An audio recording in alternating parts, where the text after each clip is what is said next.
It's a great pleasure to have been asked today to present the Carl Alwin Schenck Award, which recognizes devotion and outstanding performance in the field of forestry education. I think it's particularly fitting that today's recipient receives this award at this convention because, in my opinion, he epitomizes all that's good and right about improving the Forest Science Management Partnership.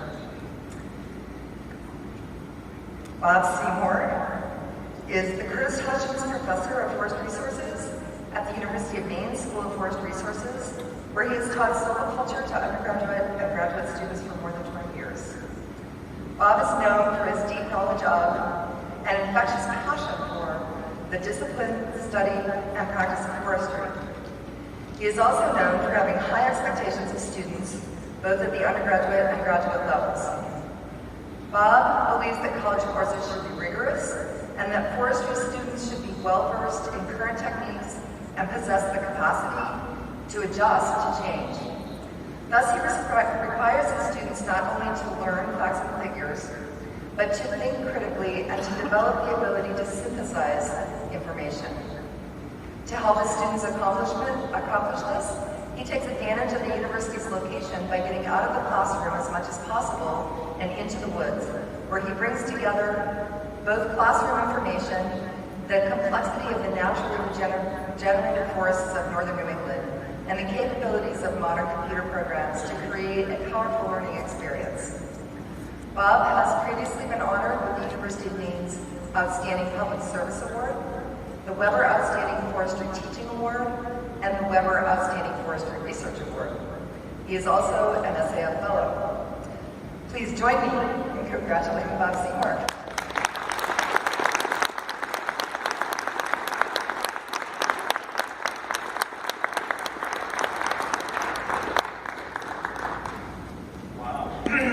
Wow.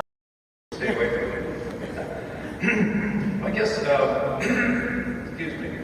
We who accomplish anything in our careers, you know, it's a cliche, but we do stand on the shoulders of giants. And I had this great fortune of starting with the tallest one of all, David Martin Smith, who literally defined silviculture in the 20th century through his writings and his textbook and just all kinds of immense accomplishments. And when he encouraged me way back in the 70s to stay on for a PhD. I wanted to get out of school.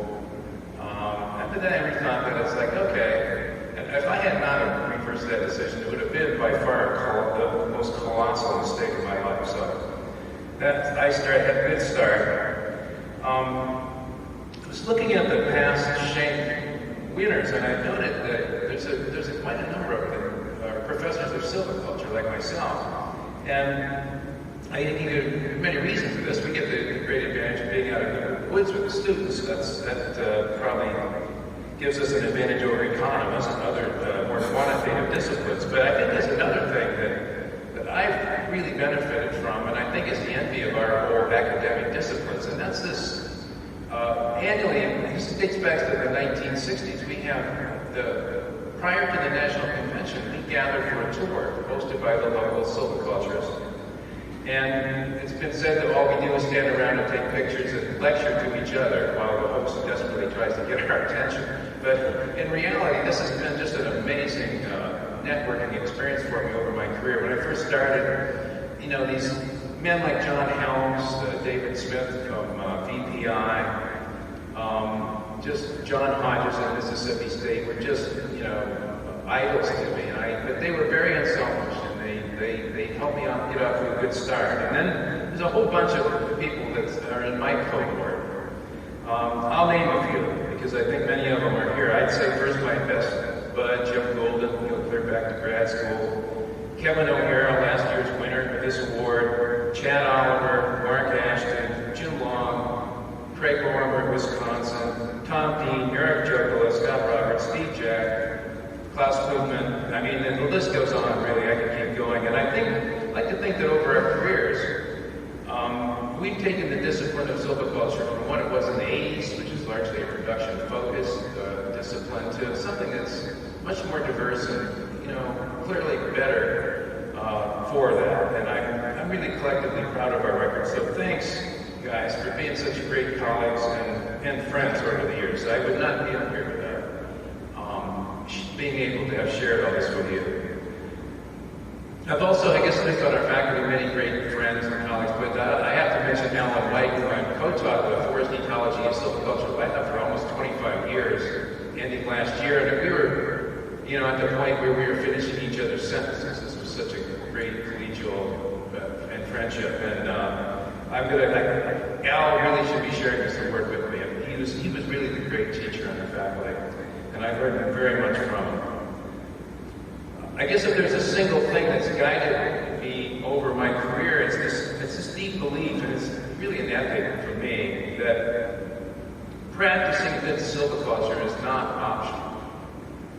As you know, silviculture matters. We had a whole convention last year that tried to stress that theme. And, you know, I guess it rubs off on my students, and this is, you know, the best reward of college teaching, where, you know, over time, if you're at this, and, you know, the students really take on these values, over time you look out there in the landscape, and it's, you know, it's improving, right? One act and one prescription and one forester at a time. And hundreds of these people, it's just so rewarding. I know a few of them are here. I just want to thank you for paying attention and then going out there and continuing your commitment. So just to wrap up, I mean, this is humbling. When I was an elected fellow 60 years ago, I thought, man, that's it. This is the pinnacle. It's just never going to get any better than this. And I just, but as this convention loomed, I sort of began to rethink that. And then here I realized I got here before an international gathering of my peers, being honored and receiving the top award for what I've dedicated my whole life to is forestry and teaching students about forestry and silviculture. It's almost like there are no words, really. This is an immense honor, shared by far too few of us, many of whom clearly deserve it. And I feel myself as the lucky one, and I just will always remember this moment. So thank you very much. Thanks to SAF for